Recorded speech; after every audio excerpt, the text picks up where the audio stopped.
This morning on Today's China, the foods of Beijing. Everything from traditional Mandarin dishes like Peking duck to Persian to Italian. But if you're looking for something a little more exotic, perhaps you should check out one of the city's night markets here in Beijing. I tagged along with Beijing chef Jenna Liu, and let me tell you, what we saw, what we tasted, not for the faint of heart and definitely not for the faint of stomach.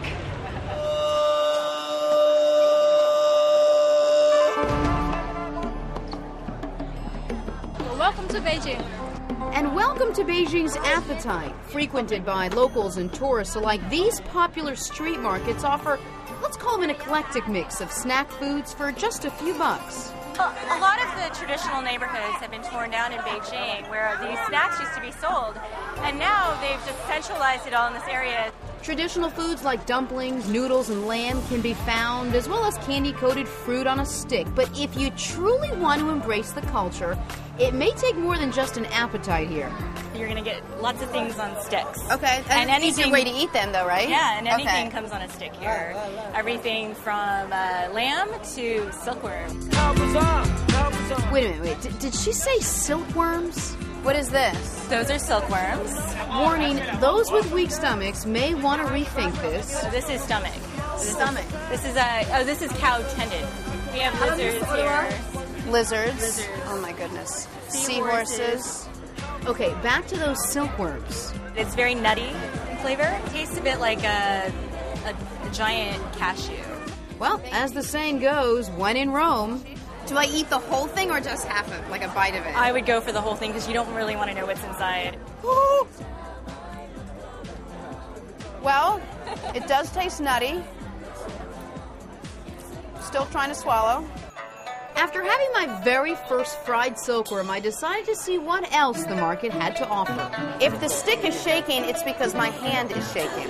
Is it at least a good source of protein? Yes, very protein heavy. From beetles to squid. It's got a nice sort of almost plummy flavor to it. Really? To lizard? Yeah, I tried them all, and surprisingly, these foods are considered delicacies here. A lot of people eat exotic foods in China because they think it has some sort of nutritional benefit for it. They're not eating it because they actually like the taste. What is that? Scorpion on a stick. 2 words for you, my friend. Bon appetit. Oh, yeah, here we go. Oh, yeah! Well, 2 can play at that game. So after my fair share of market nosh, I went for the gusto and finished off my dinner with a little scorpion on a stick. Here goes nothing. Oh! Oh! Oh!